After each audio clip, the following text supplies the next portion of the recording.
So in this video, I'm gonna be giving you my final thoughts on the Shimoda 40 liter.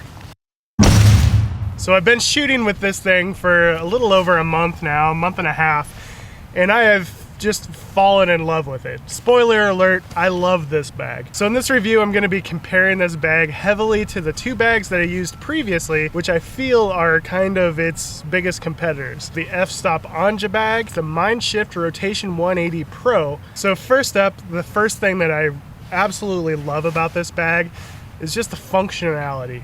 I feel like I can get at all of my gear really easily. So as we look on the inside of this bag, first of all, notice leather zipper pull is kind of cool, and the zippers work really smooth and really well, which I could not say about the fstop bag. I always felt like I was fighting the zippers just a little bit on that. But as we open it, notice it opens to the side. Oh. At first when I got this bag, I wasn't sure what I thought about the sideways opening method, but as I've shot with it more, I find that I like it better because it stays open more easily. Most bags, they zip like this and they open to the bottom. I like this method better because it stays open. If you're wearing the bag, flopping it over in front of you, and you zip it like this, I feel like that's much better to have it go to the side rather than have this lid go up against your chest. So as you can see, these dividers are super thin. Some of these are designed to where you can bend them and shape them. I really like the layout and design. Normally, I would put my Canon M6 down here, and I normally packed a couple lenses, one mounted, one not mounted. I have the remote for my DJI Mavic Air. I've got the Mavic Air right here. I've got my filter hive. It all fits, and it all fits really easily, and I haven't had to fiddle around with a bunch of different configurations like I have with my other bags. This is where I keep some more lens cloths. Also notice that there are adjustments here. Extra large, large, and this is for different torso sizes. That way you can change where your straps fit the bag and thus change the way that the bag fits on your back. In most situations, you're going to be using large to extra large. When you're wearing the bag, there's a pocket pouch where they say that you could put a water bottle. I don't know if I could put a water bottle in there. That's a very small water bottle, but I either put lavalier mics when I'm doing video, or I put my wireless shutter release in here. Over here, there's a zipper pocket big enough to accommodate smaller phones. My 7 Plus doesn't quite fit in there. I could probably wedge it in there. I just have a hard time getting it out. But if you have a smaller phone, it fits in here nicely, or you can do what I do and put another lavalier mic. Either way, it's super handy to have pouches and pockets right up here on your strap. There is a waist belt, but as a larger guy, I don't love wearing it. Kind of hard on the self-esteem, but the waist belt is very handy when you have a lot of weight in your pack to take the weight off of your shoulders and put some of that weight down on your hips. Some of the comments from the first video about this, there was a comment from a woman saying that she's not so sure that she would love these particular straps. And to address that, I don't think that if you are a woman, you know, with breasticles and stuff, I don't think that that's going to pose any problem. They're wide enough that I feel like these straps would actually be much more comfortable than narrow straps that are going to be digging into you.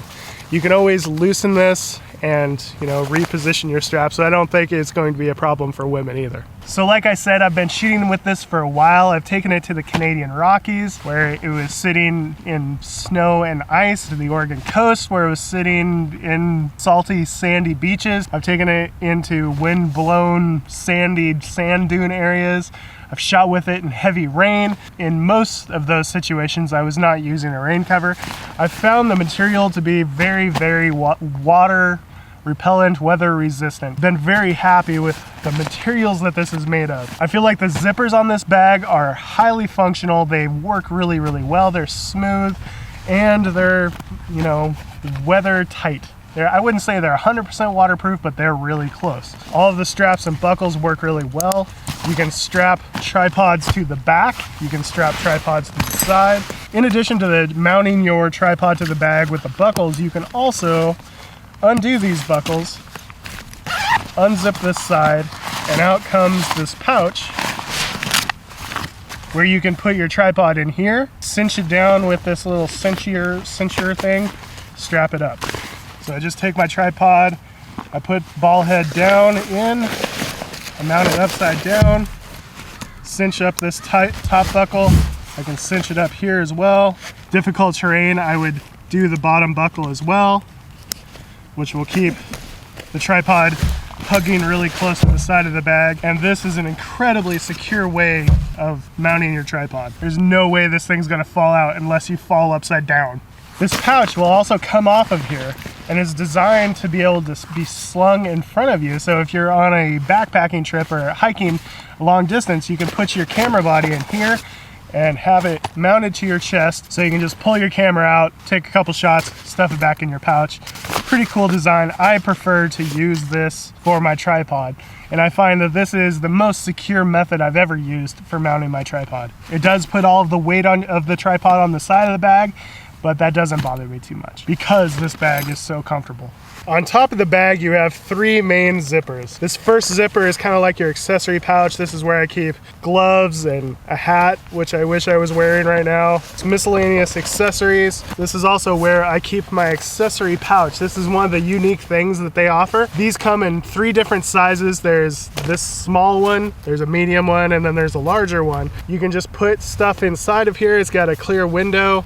This is where I put batteries and SD cards and pocket knives and flashlights and all kinds of stuff. It's also where I keep my batteries for both my cameras. It's just a really, really handy way of having all of those loose things that you typically have in your bag, to have them all in one nice, neat little thing. Grab it, you can quickly see what it is you're grabbing. If you have all of this loose stuff in your bag, you find yourself rummaging a lot, and this really avoids the rummaging. It's really nice, especially in the dark. On the inside of this pouch, there's 3 different zippered pockets. It's where I keep other miscellaneous things like hand warmers and lens cloths, stuff like that. This next zippered pocket goes down into where your ICU is. This bag uses an internal camera unit, otherwise known as an ICU. This zipper will go the full length of this bag. And if you were to take one of their smaller ICUs, mount it sideways, you can quickly, while wearing this bag, access your camera body and have a side access way of grabbing your gear. I personally don't do that method because I don't ever shoot handheld, and most of my photos are more premeditated than that. Another thing that I like about this bag is that handles are comfortable. The handles on the f-stop were very uncomfortable. And I say handles plural because not only is there one on the top, but there's one on the side. So you can easily, while going through an airport or something, you can carry your bag luggage style from the side. I really like that. It's just a small thing, but it's something that I like. The third pocket is where you would either put a hydration bladder, or you can stuff a coat down in here. This goes the full length of the bag. If you loosen these straps on the side, it's got plenty of room to put a big bulky coat like what I'm wearing in here. There's also a large pocket in here, and if you were going to be putting a 15-inch laptop, you would have to put it in this back compartment. But if you're only using a 13-inch laptop, you could easily put it in this front pouch, which I like much better because it's padded, and when you're setting your bag down, you're not going to be crushing anything. So if you're somebody that uses a 15-inch laptop, you're definitely gonna wanna put it in some kind of like little padded pouch before you put it in the back of this, because it's not very padded back there. Okay, so let's get to the point. What bag is better? Which bag should you buy? Which bag do I like better? This is the f-stop Anja bag. This is the Shimoda 40 liter. Here in spirit, if not physically, is going to be the mindshift Rotation 180 Pro. So let's go down the list and see which bags have which strengths. Maybe that'll better educate your decision when you're buying a bag, because none of these are cheap. Okay, so let's start with functionality, just pure functionality. Which bag is the most functional? In my opinion, it's definitely the Shimoda bag. The Shimoda bag is just kind of a no frills, no gimmicks functional bag. All of the zippers work better than the other bags. I feel like it's designed better, it's laid out better. The mindshift Rotation 180 does have the benefit of having that kind of fanny pack that spins around, which is really nice if you shoot in, knee-deep water very often. But the problem with that is it's a huge pain if you're not wearing the bag to get your gear out, because you have some of your gear down in that fanny pack, some of the gear up in the upper ICU, and it's never all in the same place. And if you have gear in that lower portion and you're not wearing the bag and you need to get stuff out, you got to pull it out, set it out on the ground. It's just a big pain. I really did not like that about the mindshift rotation 180, and that's why I got rid of it. So functionality definitely goes to the Shimoda bag. Let's talk about weather resistancy. Both of these bags are going to be good, and both of these bags are better than the mindshift rotation 180. If you have that bag, you better wear a raincoat when it rains, because the material is just not very water resistant. It seems to be very thin, very porous, so the water gets in it. If you're somebody that shoots in the rain and you don't want to wear a rain cover very often, either one of these bags is going to do better than that bag. Between these two bags, I give the weather resistance to the Shimoda bag again. I feel like it's just, it keeps your stuff a little bit drier. The material is more weather resistant. Comfort. Easy win for the Shimoda. This bag is by far the most comfortable bag I've ever owned. Let's talk about style and looks. The Shimoda is the clear loser in this regard, in my opinion. And style is one of those things that changes from person to person. I really do not care for this color. This is called the sea pine green, and it comes in one other color, which is the navy blue, which is where it's all just kind of this bluish color.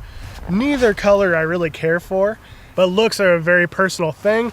If you like the look of this bag, go for it. I personally think that the fstop bags are far more cool looking. They come in a variety of colors, and they come in maybe more masculine colors. I just don't feel like this is a very masculine looking bag, but I'm going to go with functionality over fashion. But I will say that I disliked the color and look of this bag so much, I actually bought one of the blue ones. Even though I got this bag for free, they sent me this bag for review, I paid money to get a different color because I dislike the color of this bag that much. A really funny comment from the previous video was, Nick says that he hates green while wearing all green. But it's the shade of green. I'm not really a big fan of 70s green. All three of these bags are not cheap. They're all roughly going to be close to the same price. All three are very different. They offer different things. In my opinion, the mindshift rotation 180 has some really strong merits, but it's a little bit gimmicky. It's got lots of straps and stuff hanging off, but when I went to mount my tripod to it, it was not a very good tripod mounting system. The f-stop is very simple in the regard of mounting your tripods, just got straps, but it's also got things like this that are designed for pickaxes, like ice axes and stuff. Really, how many photographers out there are using ice axes to get to their shooting locations? I feel like it's definitely an outdoors adventure photographer type bag, but at the same time, some of the features just don't really line up. I felt like there was definitely some wasted space when you open this bag up. On this inside flap, the only area that's really usable is this area here. All of this down here has this mesh stuff where you can strap things to, but the problem is if you strap anything to it and then you try to close the bag, it gets wedged against the inside. Also, I don't love how thick the dividers are on their ICUs. I feel like there's a lot of wasted space, and I was never really able to get the layout just right for my setup. For some reason, it's much easier for me to get a setup on this bag that works better for me. There are a couple things about this bag that I'm really going to miss. On the inside, there's little clips where I could take my keys and clip it in here. That way my keys are always going to be safe. I wish that they would add some of these to this bag. I love that design. Another thing I'm gonna miss about this bag is I just really liked the look of it. It's a cool looking bag, you know?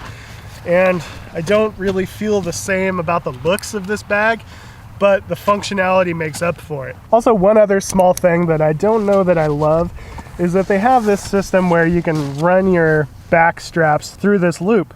But the problem with that is in order to do that, there has to be this hole in this back fabric. And of course, this back side is going to be where you're constantly laying down your bag on dirt and stuff. And it means that this back panel is going to eventually get full of sand and dirt and stuff. It's not a big deal because this does not lead to the inside of the bag. This is kind of like a double layer. It's just like a panel inside, but I'm not exactly sure why they went with this system rather than just having the straps go all the way across. So I think it's safe to say that this is going to be my bag for the foreseeable future. I know I seem to say that about once a year, but I really do like this bag, and while it's not the most attractive bag in the world, I absolutely love the functionality of it, and it's so comfortable. So thank you guys so much for watching. Make sure you like and subscribe, and we'll see you in the next video. Bye-bye.